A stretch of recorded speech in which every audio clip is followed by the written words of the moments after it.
All right, so here is our box. This box right now is 50 grams. That's what this box's mass is, 50 grams.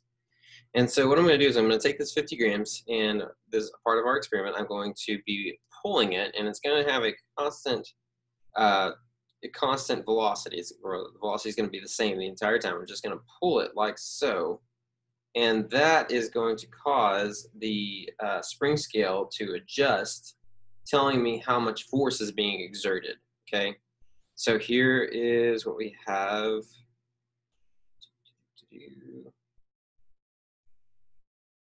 Okay, so when I'm doing that, let me make sure it's doing it. Okay, so it's starting to move.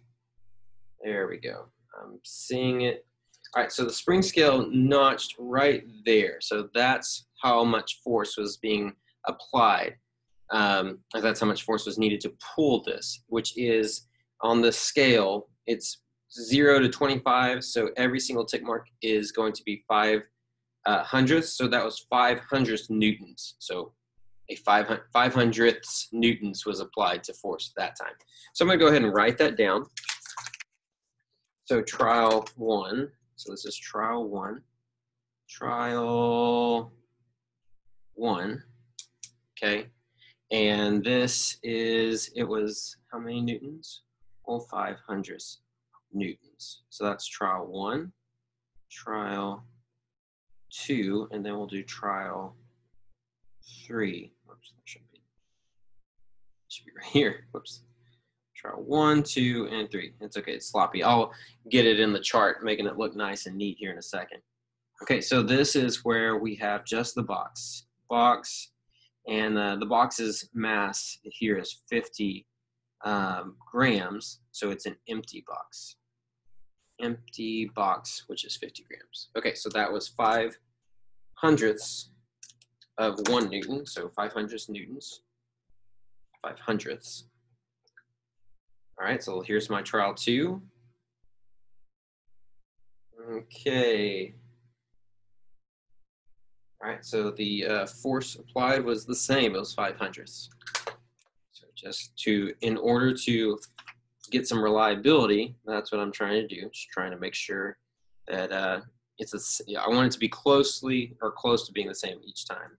So the second trial was 5 hundredths newtons. And of course, each trial, every single thing I'm doing is going to be on this whiteboard. So it's a pretty smooth surface. So lack of friction, but even the friction itself that is there is going to be the same regardless. All right, this time it was just under the tick mark for the 5. So we'll say that one was about 4 hundredths. Again, it's about the same. All right, so this is with the empty box. The empty box was the first time I pulled it, the pulling force required was 5 hundredths. The next one is 5 hundredths, and then the next one was 4 hundredths. Okay.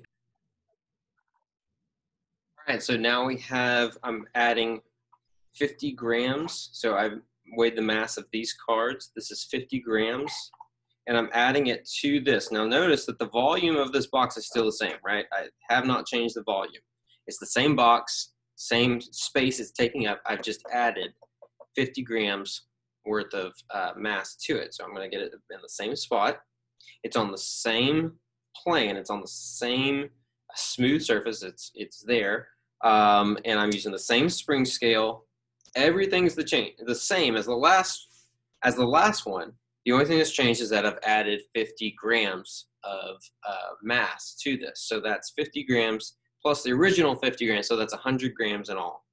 So I'm going to now pull this and see how much force is required to pull this. Okay. So this one was right at 25 newtons. So right at 25 hundredths, not 25 newtons, but 25 hundredths of a newton. So I'm going to mark that 25 hundredths. Okay. And let's do it again, same spot. Let's see how much pulling force is required. Okay. This time it stayed at 20 newtons. It was right above the 25, so it was 20 newtons. or not 20, sorry, I keep saying 20, it's 20 hundredths newtons. Okay, last one, same spot, everything's the same.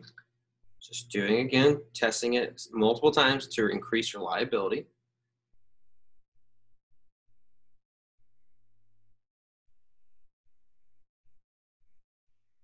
All right, and this one was staying pretty much at 20 again. So 20 hundredths, I keep saying 20 hundredths, I'm staying right at about 20 hundredths again. Okay, so 25 hundredths and 20 hundredths and 20 hundredths newtons of pulling force was required to move this, which is 100 grams in all, but 50 grams added to the original 50 grams. Okay, let me go ahead. I'll show you how I'm setting this up. Just sticky notes.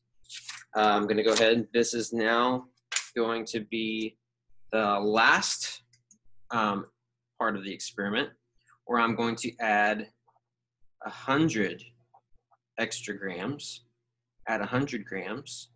So that's 100 plus the 100 already here. So I'm adding 100 to the 100, so that's 200 grams in all. And I'm going to see, well, how much pulling force is required here. I'm going to do 3 different trials again. Trial 1, trial 2, and trial 3. Again, everything's the same. Everything's controlled.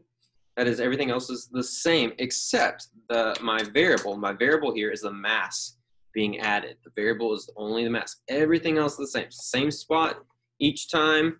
The surface on which I'm doing this on is the same each time. So there I've added, I measured this beforehand, and I had 100 grams of cards, and then the other one was 50 grams. The box is 50 grams, so that's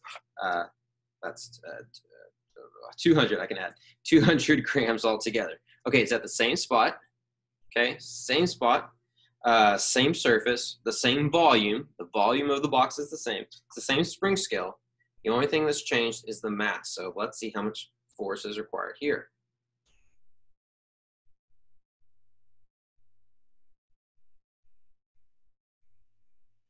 Okay, this one was right there. So that's 25, 30, 35, 40. So 40 hundredths newtons. So that's my trial 1. It was 40 hundredths newtons of force. Each time I'm going to have a decimal amount and a newton, so I'm just going to get that set up. All right, so to increase reliability, I'm going to keep doing this. I'm going to do it 3 times in all. That one's kind of messed up. Hold on, let me do it again. There we go.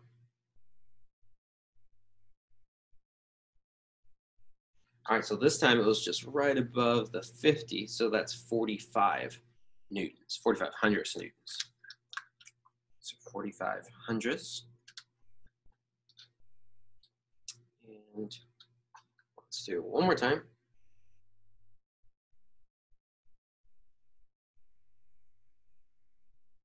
All right, and this one was 50. This one was right at 50 the entire time, so 50 newtons. Or 50 hundredths. Why do I keep saying that whole numbers? It's 50 hundredths. All right, so this is my experiment. I had the original empty box, which was 50 grams. It required 5 hundredths of a newton to pull it each time, and then 4 hundredths of a newton the last time. When I added 50 grams, so it was 100 grams in all, it required 25 hundredths or 20 hundredths newtons of pulling force. Here, if I added 100 extra grams to this, meaning that it's 200 grams in all, so this one was 50 grams, 100 grams, 200 grams. This one required 40 hundredths newtons. This one 45 hundredths and 50 hundredths. So you can see the trend here. As we increased mass, when we increased the mass, it required more force to pull it. Does that make sense? As we increased mass, we increased the amount of force needed to pull it. Okay, so that is our experiment.